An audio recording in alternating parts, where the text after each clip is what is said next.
Hey everybody, Jeff Munn, creating extraordinary futures. Happy to have you here on the LinkedIn Live. It's going to be a little bit different this week. I'm going to do a masterclass. So if you're on the stream, please feel free to shout out at a chat or in the comments. It shows up on my screen as chat. We can have a conversation. You can ask any questions that you want.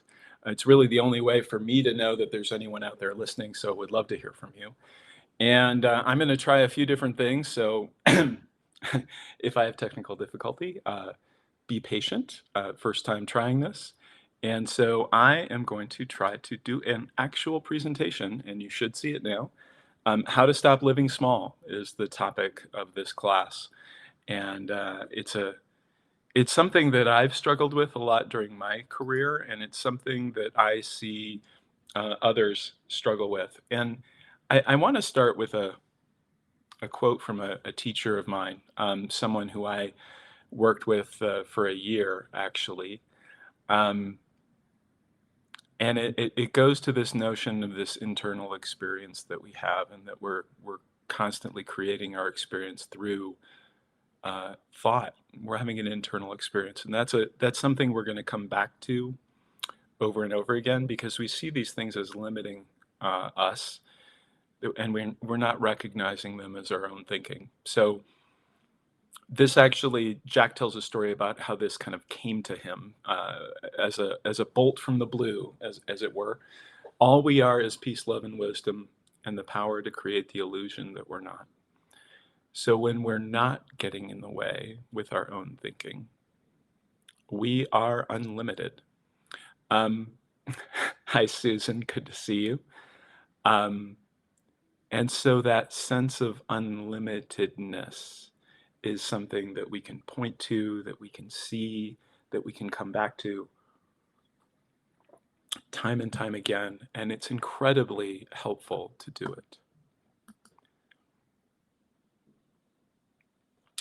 So a little bit about who I am.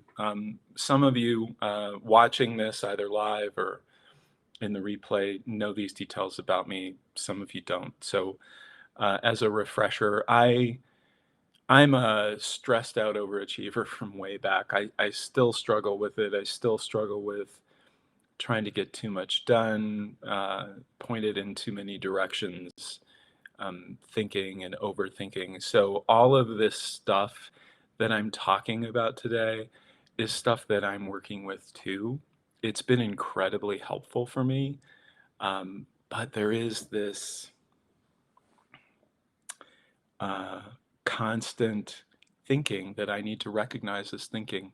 And when I do, it begins to fall away, and I get some relief from it. And so that's why I'm talking to you today about this opportunity to leverage things through the self um, is really powerful, and most people miss it. So um, stressed out, recovering, trying to. I started out as a lawyer. I went to law school because, frankly, I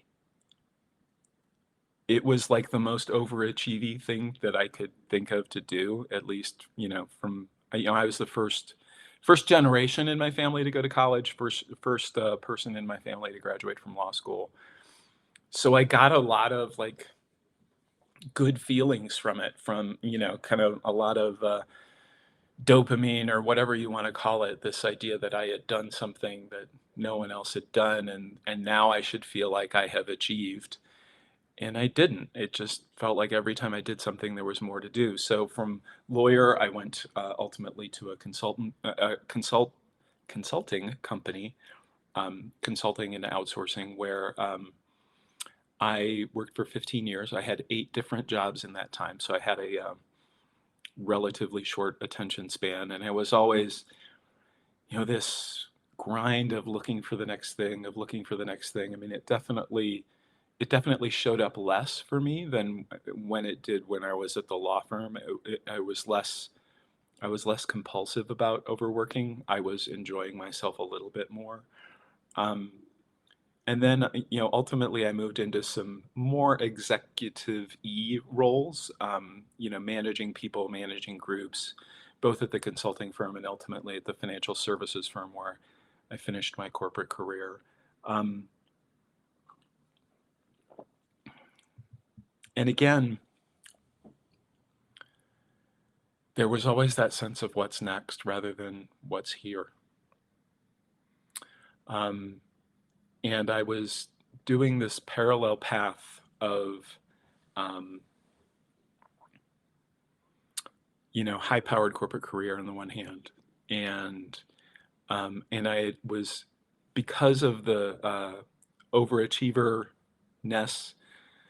If you go back a few years, this is probably mid '90s. I started having panic attacks. I started having um, just not knowing when I was going to be able to function in the business world and when I wasn't. There were whole areas. I decided not to be a litigator despite being interested in it as a lawyer, as a law student, as a lawyer, because I was afraid I was going to have a panic attack in the courtroom, and that was just a crippling thought to me. Um, so this capacity to handle stress um, got in my way, and I started meditating as a way of handling that. And then as I got more into the meditation path and more into retreats and working with teachers like Jack, and there was another teacher, Peter Fenner, who I spent a few years with. Um, when I was working with Peter, uh, he he invited students who had worked with him a year to come back. It was a recurring class that he had, and there was this recurring cycle that he would go through, and part of that was that returning students could mentor new students, and I started doing that. And I apologies if you can hear my dog in the background. It's a kind of a rainy day, and anytime anything moves outside, he's he's kind of frantic about it. So when I was working with Peter as this mentor to his students, it was the first thing in my life that ever looked like coaching. And this idea that you could have a conversation with someone, you could see the world a little bit differently than they saw it, you could point them in a particular direction or looking in a particular direction, and their life would change. Um, that was intriguing to me, not only as someone who had been coached, but as someone who was beginning to have these coaching conversations. And I made up my mind at that point to that I wanted to be a coach someday. I didn't know how I was going to do it. Um, I started doing training. I started kind of working on stuff with the people I managed, the people that even people I indirectly led, just beginning to have some of these kinds of conversations. And it was something that just really resonated with me. And it's a long path and it's one step at a time. And I didn't know how any of it was going to work out. But now, I was laid off from my last corporate job in 2016. And I decided, after some hesitation, after some fear, no question, that I wanted to be a full-time coach. And it took a while, and there were a lot of false steps and a lot of mistakes and a lot of screw-ups. But 6 years later, I have a robust one-on-one executive coaching practice. And one of the reasons that I'm here with you today is um, I want to make this available to more people. And I've also been in some groups that I've found have this magical quality that is really special. And I want to begin to spread that too, because I think there is this possibility in a group coaching context that is less available in one-on-one. Not that there aren't benefits to one-on-one coaching. There clearly are, and in some situations it's absolutely the right thing to do. But there's this bigger opportunity around um, group coaching. So one of the things that I was really good at was looking calm, cool, and collected while I was a total mess inside. So the uncertainty, the tentative steps, the missteps. I think the most important part of this whole process of for lack of a better term, who do I want to be when I grow up, that I continue to talk to people in their 40s and their 50s who are still struggling with that question, who see this opportunity that they don't quite understand in front of them, and they don't quite understand how to even step toward it. Um, that is something where if you have support, if you're with someone who has gone through it, if it's safe to screw up, um, it can be really powerful because you're willing to try stuff you otherwise wouldn't be willing to try, and you're with people who are trying stuff, and some of it works and some of it fails, and you learn every step of the way, right? Um, and I think the one difference, maybe the key difference in how I went about doing this is that I was looking internally rather than externally. I wasn't necessarily looking for more skills. I wasn't necessarily looking for, um, I want to learn how to do sales. I want to learn how to do XYZ. It was more, and I didn't really realize it at the time, but it was more this prospect of who am I and who do I want to be? And then trusting that the rest of it would emerge from that. So that's a little bit about me. And Susan, I see your comment. Thank you. And yeah, I've definitely felt that. So what are a few ways that we play small? And these are things I've noticed in myself over the years, that I still struggle with. These are things that I notice my clients struggling with.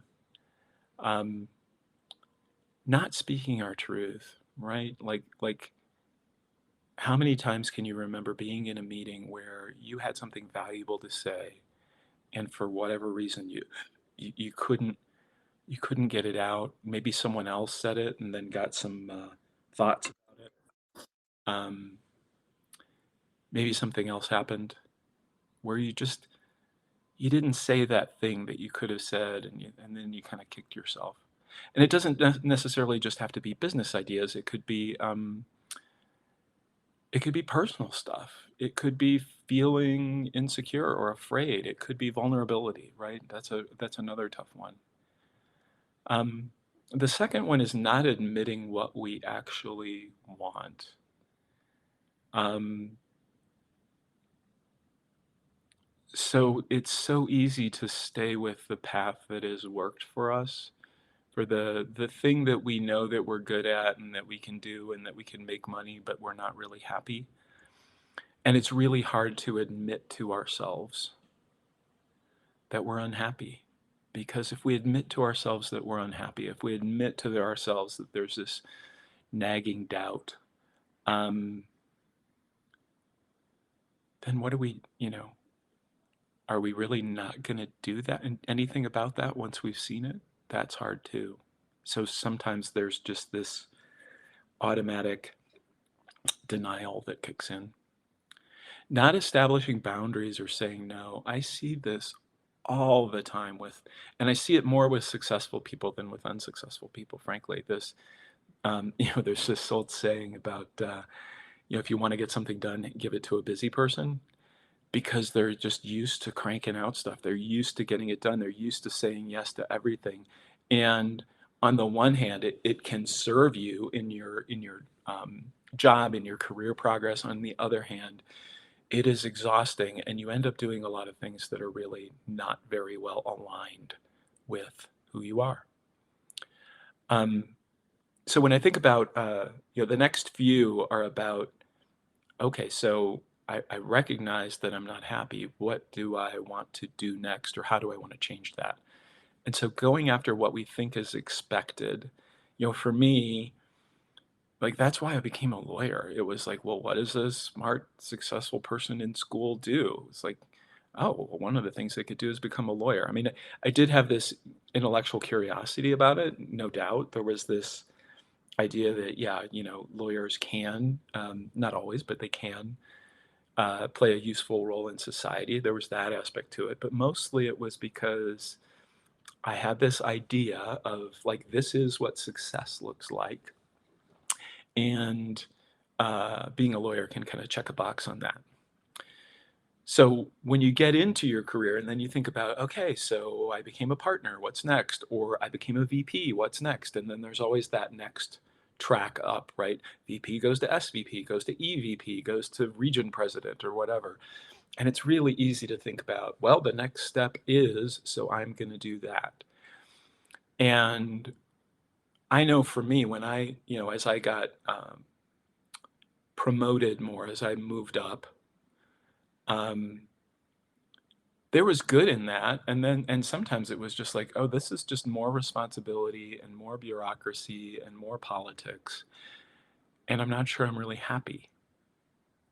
So what we think we can have, what we think is expected, there's this road and it looks like this, and this is what people tell us we should do, so we do it, and then we question ourselves, was that really right for me?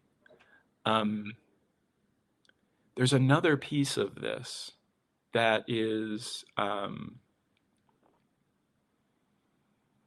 little more nuanced.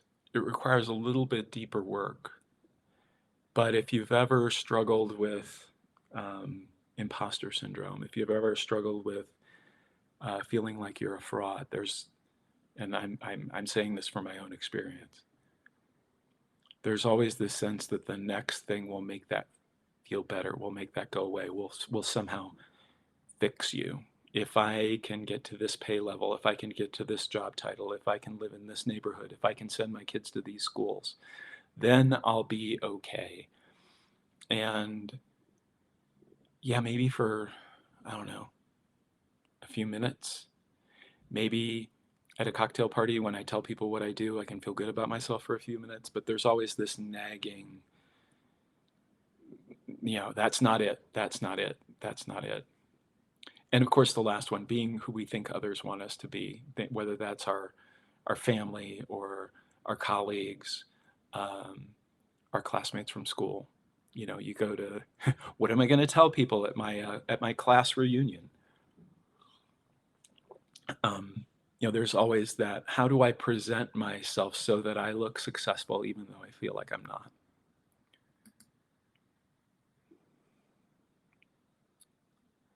So I think right now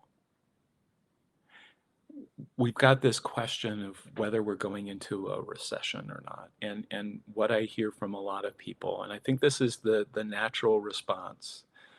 Um, the thing that people instinctively do when they think there's going to be a downturn, and this is both for individuals and for organizations, is like, oh, we need to lay off people. We need to lay low. We need to hunker down. We need to cut expenses. We need to not take risks. We need to, focus on our core business. It shows up a lot of different ways. And and when you look, and you can go back and look, and every every recession, there are organizations that emerge stronger through that recession. There are organizations that take risks through that recession.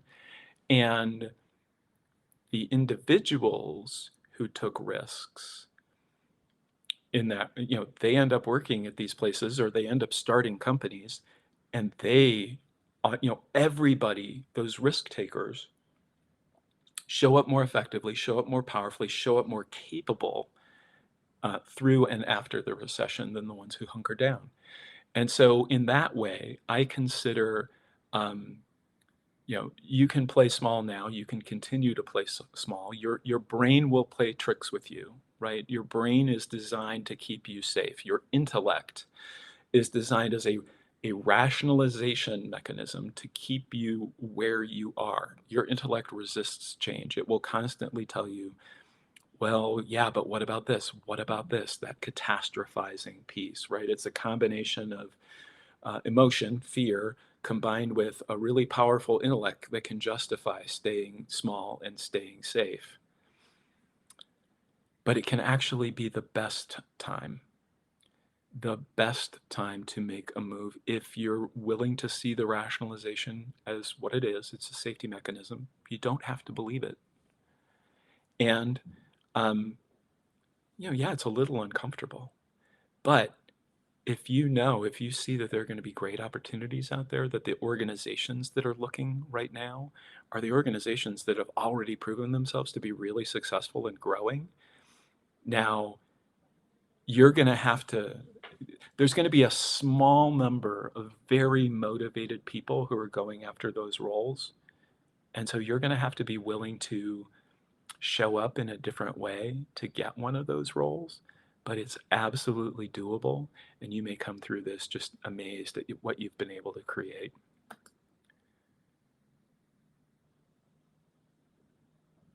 So the misunderstanding, I alluded to this at the beginning. We base so much of our lives on what we think what others think about us, right? So first of all, others don't spend much time thinking about us. But secondly, we can never know what others think about us. We can only know what we think they think about us, and that is 100% an internal phenomenon. So we make up a world in our heads, and then we act based on what we make up. And we don't see that we're doing it. It's invisible to us over and over and over again. We're fooled. It's like we're it's like we're in the matrix and we don't see that we've designed the matrix. It's one thing for Neo to be looking at this matrix designed by computers, um, but what if Neo made the matrix himself? That's what I'm talking about. So our lives, 100% internal phenomenon, because we can never directly experience the outside world. We can only just experience what our senses are telling our brain, what our stories are telling our brain. And then this brain, our brain makes a model and treats it like it's real. And if you can see that, your life will change. So you can look at this in three fundamental ways. Um, three, there is a school of thought called the three principles, and these are the three principles. First, there's clearly some kind of bigger intelligence. Some people call it God. You can call it, the universe. You can call it the Great Spirit. You can call it whatever you want. Words are irrelevant. But what I'm pointing to is this. I'm looking out my window. There's snow coming down. The leaves are falling. The seasons are changing.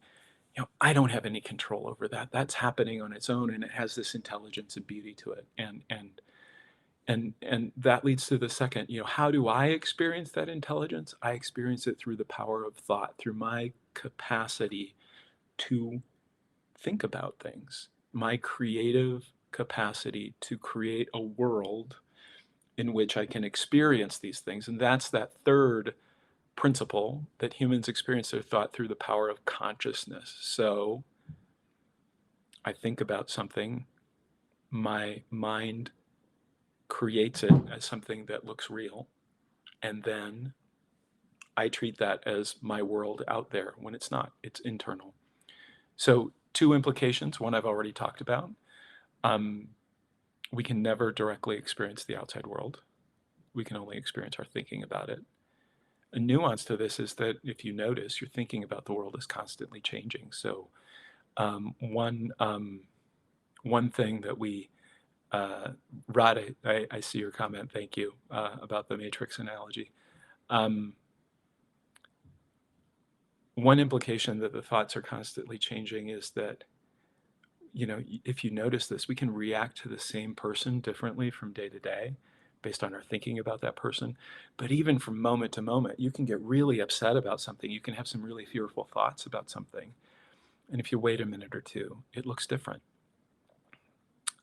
And so that leads to that second point. We always have the real-time capacity to create something different. One of my teachers liked to say, a guy named Michael Neal, and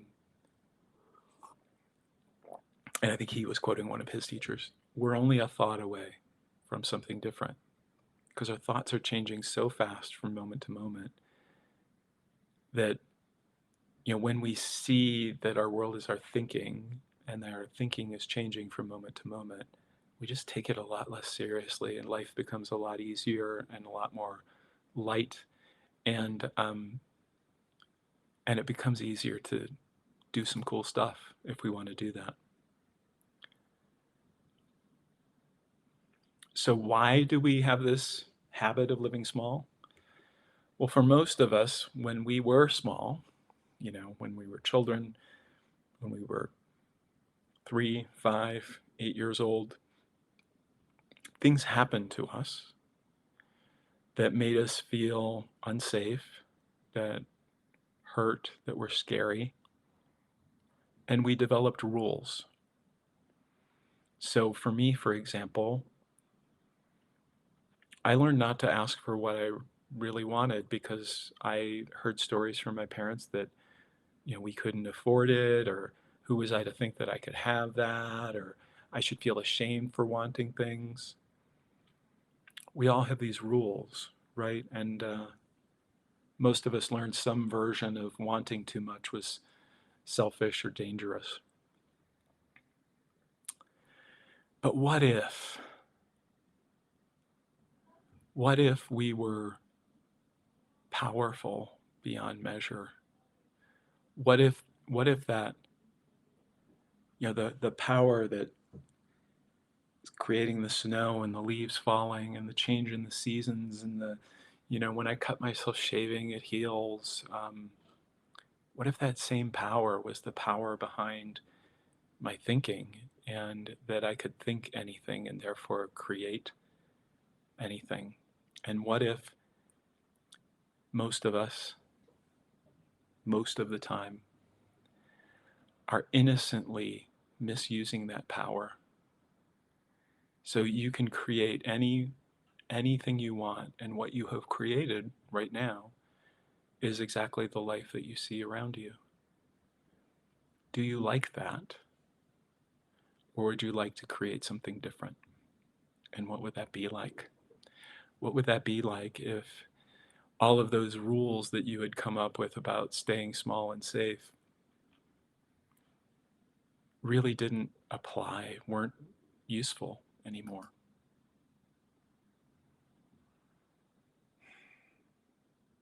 So why can't we see and experience that more of the time? I've thought about this a lot because there are times that I see it, and most of the time I don't. Um, it's so easy. The illusion is so compelling, right? The illusion looks real, but also the truth, when you think about it for even a second, is so obvious that it's easy to miss. And so I think about it being like air in a way. I think it was the vast majority of human history. We had no idea that air existed. We breathed it. We needed it to live, but because we couldn't see it, we didn't realize it was there. That's kind of like what this creative energy is. We don't see it because we're made of it. So it's really easy to miss.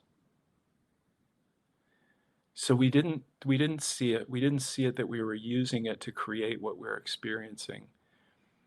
And we had also built these rules around what was safe and what wasn't. And when we bumped into them, we got these physical sensations. For me, there was this, there could be this tightening in my stomach, or when I'm about to say something, my throat could tighten up, and it actually felt dangerous to say or do or want certain things. And so the illusion, the power that we have, we created this illusion around our life, what our life was, that we believed, and we didn't see we were creating it. So these are some of the rules that I see people have. I think I have all of them. Um, especially the first. Well, all of these are me. Every one of them.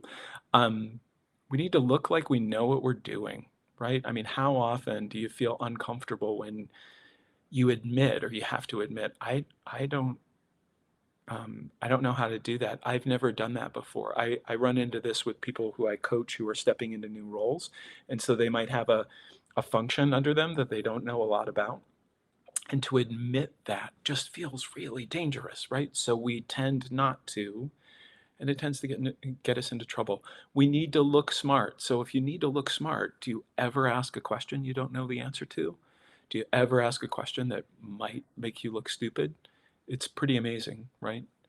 We need to control our emotions. So, we frown as a society, we frown on anger, outbursts of anger. We frown on, getting emotional, crying, tearing up.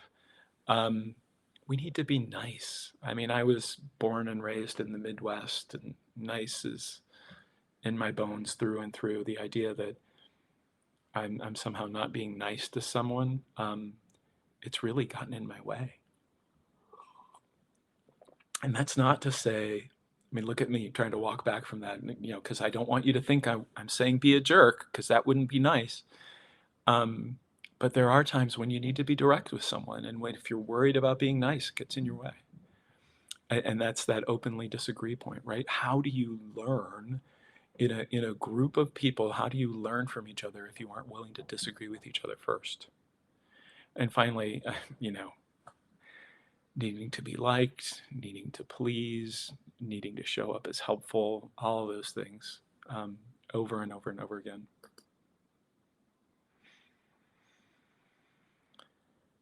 So here's the truth.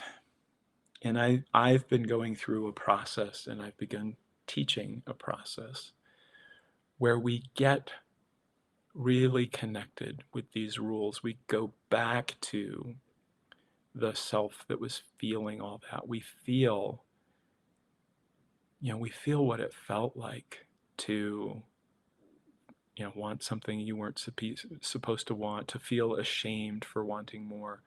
And there is this way to forgive yourself of that, to see the innocence of it, to see the wisdom of it, because a lot of times, when you're small and weak, you do need to have rules that protect you. The problem is that there's a difference between being 7 and being 57 in terms of what you actually need and what rules you actually should have for your life. So when you begin to let that go, when you begin to see this deeper truth of what you actually are and can be, and when I say that, I mean that you're the creative capacity that's creating your life, the creative energy that's creating your life. You're not the life you created. You're not the identity you're created.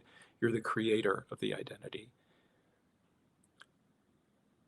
Then, when you don't need anything because you can create anything, if you follow that, when you do want something, you can want it just because you want it, just because you think it'd be cool, not because it would fix you or make you complete or make you look good.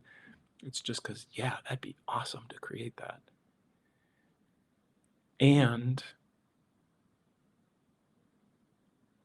a lot of my work has been around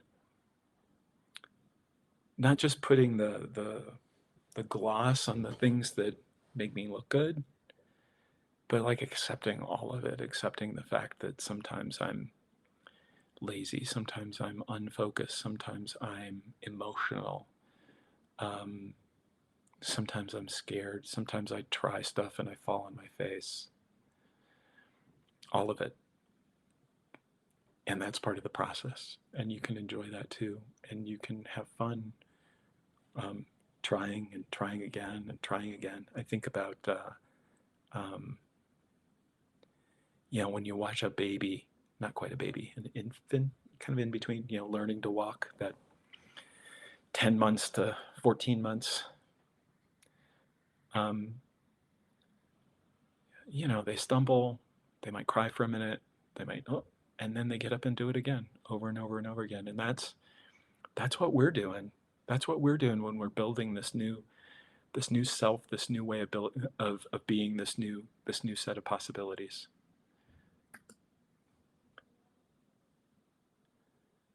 So I've created a coaching group that I call You Unleashed. I did call it Creating what's next, but it didn't really seem to get at the essence of it. I mean, I, to be perfectly honest, I thought, oh, well, um, it relates to creating extraordinary futures and it's got the word creating in it. And it makes sense from a branding perspective, but it didn't excite me. And frankly, I don't know that other people really grasped what I was talking about because I probably should have called it creating who's next because there's this idea that, oh, I can create this next job for me, or I can create this next move for me. And it's more about, well, who do you need to be in order to create that? And that's what we're really looking at. And so this group, one of the main purposes, functions of the group is going to be continually looking in this inside out direction and catching ourselves being fooled. And when a group of people look in that direction and have compassion with each other and hold each other up and are willing to make mistakes together and are willing to see the amazing creative capacity that each of us has, it can inspire each of us for ourselves. But you can also, when you see that in another person, you can reinforce the possibility that they can create something. And it's one thing for you to think, oh, this might be a possibility. It's another thing for you to have a group of other people who are looking at you saying, yeah, I totally see that. In fact, I think you could do even more than that. That there's something about that that feels really amazing. And so these questions that this group is going to focus on, what do you really want? Not because you think it's going to fix you, not because it's the next logical thing, not because it's you think what others expect of you. And remember, we can never know what others expect of us. We can only make it up. So it's always you. How do you stop yourself from creating it? And when I ask this of people, most people know. Um, I get scared and I don't say anything. I've been saying I wanted to do this for years and I've never taken one step toward it.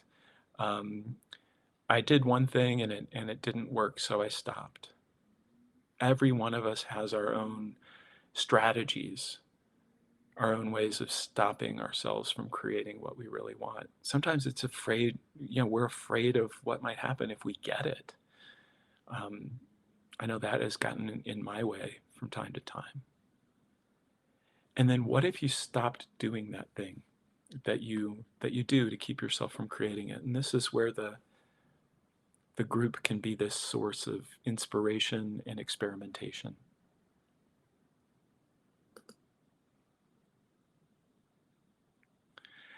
One of the things that I talk about on my website is what I call the Creating Extraordinary Futures process. And I'll talk about it a little bit here, but it's really the curriculum behind the work that I do.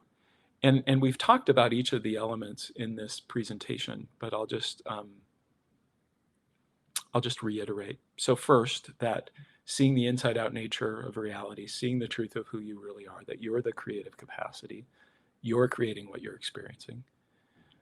That second piece is looking at those beliefs, those childhood beliefs, those things that you unconsciously are treating as true, that have limited you, that have stopped you cold in your tracks. Forgiving yourself, releasing those beliefs that are no longer useful. And then as you, and I treat this, while I'm talking about this, as if it's linear, and it's not really linear. But the more we can step back from those beliefs and see that they're not real, the more we can see other possibilities. And we can step into those and we can declare those and we can, create those for ourselves if we think they are more useful, if we think they would be helpful for creating what we want to do next. We can install those more helpful beliefs, those more helpful declarations about who we are creating ourselves as in the world. And then there's this question, right? What do you really want? That we'll keep revisiting. What do you really want? What do you really want? And sometimes you don't, it doesn't always come to, oh, I want to be a dentist. It doesn't work that way for most people most of the time. It's more like, I think I need to go to lunch with so and so.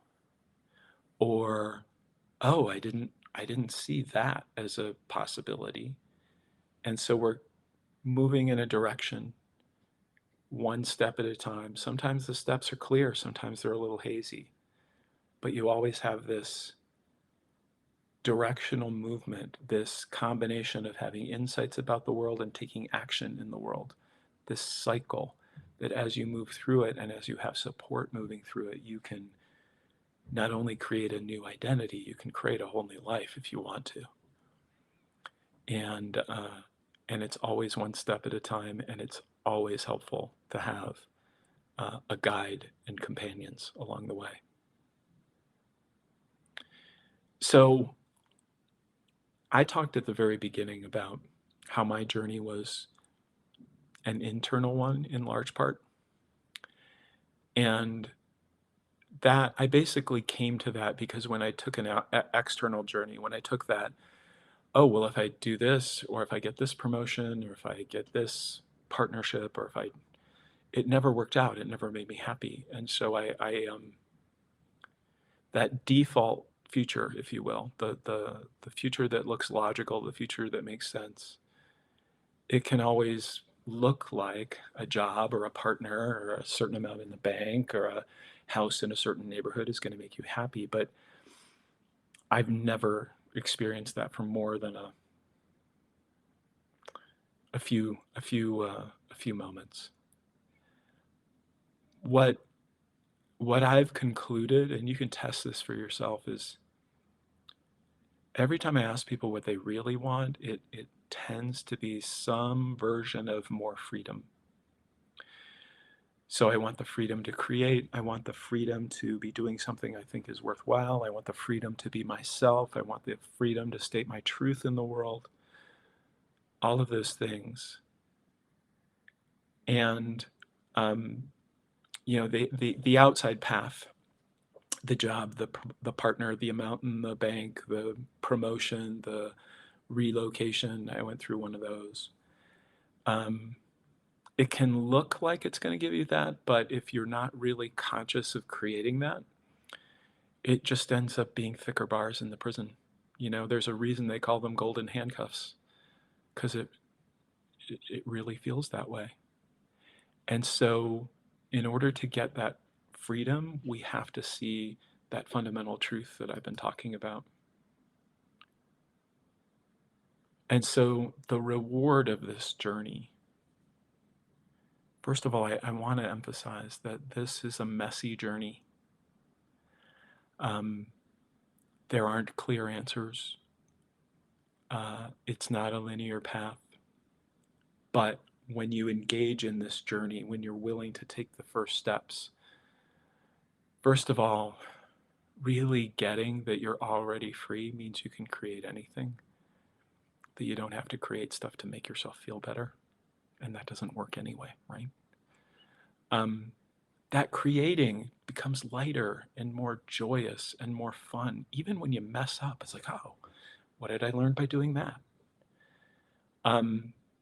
I worked with one client who our challenge in our work together, the first challenge was, she was complaining about her job and kind of the bureaucracy and the amount of support that she had to give her team. And the first question I had is like, well, what if you saw this job and created this job as your dream job? What would that look like? Is that possible? And it turned out in large part it was for her. And she was actually, when she began to see her job differently and her role in creating her job differently, for a while it was a dream job. Now she ended up creating another job within the same company, but creating it from a place of enjoying your current job is a lot easier and a lot more fun than, oh, I've got to get out of this. This is awful. This is drudgery. I am suffering and I can't take another day. Like the first step is, Rod, good to see you. Let's catch up later. Thank you for being on the uh, on the live stream. I appreciate it. Um, like the first step is always, how do I create what I currently am in is more sustainable? Because then you can give yourself the time to create what you really, really want without feeling like you have to escape the drudgery. And so whenever you are doing this creation, it affects all areas of your life. It affects um, your relationships, it affects your job, it affects your family. And you're always coming from this place of more ease and more joy. And that's the potential reward of going through this program. So this is currently a 6-month program. It's going to take some time, and it's going to transition over time to 3 months. I'm thinking right now I'll do that once 5 people are in. But I honestly don't know. I'm going to do what works, right? And so what you're getting in this program is 3 one-on-one coaching calls with me. And so right now, a one-on-one coaching relationship with me for a year. So this is rough math, the $8,000 for those calls. It can be $75,000 to $100,000 to work with me for a year. So just to have 3 one-on-one coaching calls in and of itself has a great deal of value. There's weekly group calls, and that's, I think, where, at least with respect to this program, that's where a lot of the magic is going to happen.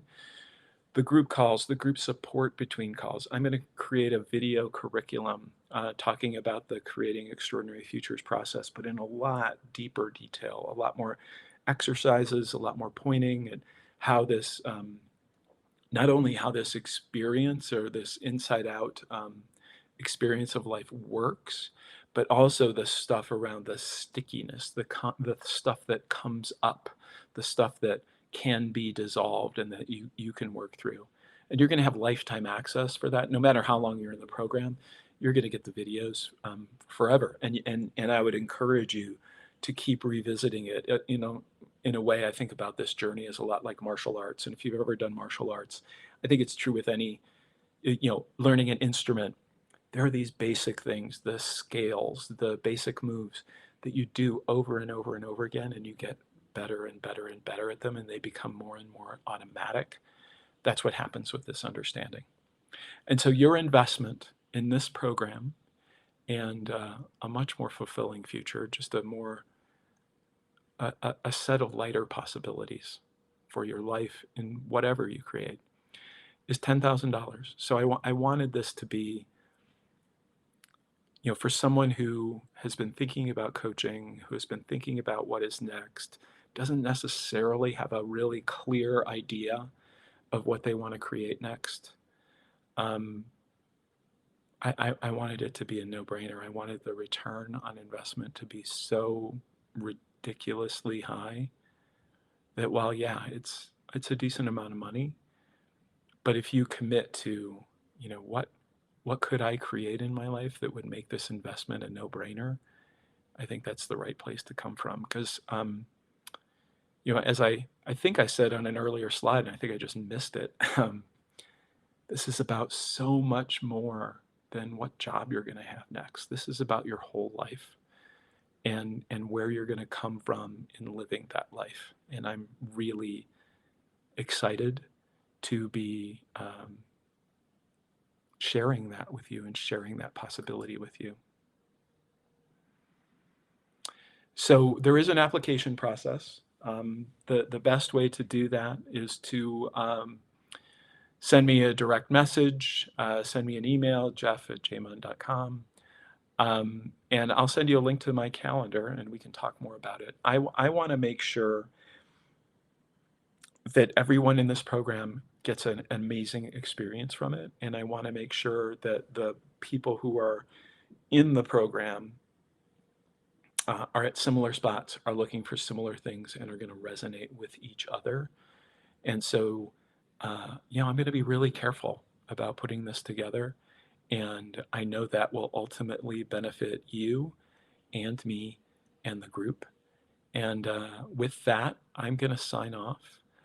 Also, if you'd like a copy of the materials, I'm happy to send them to you. Again, leave a comment, send a direct message, and I'm happy to send you the PowerPoint deck. With that, I'll sign off. I think I'm going to have a LinkedIn Live next Wednesday rather than Thursday. I have a conflict next Thursday. Look for that announcement. I'll try to make that official in the next couple days. And I look forward to continuing the conversation with you, and I'll see you next time. Thank you.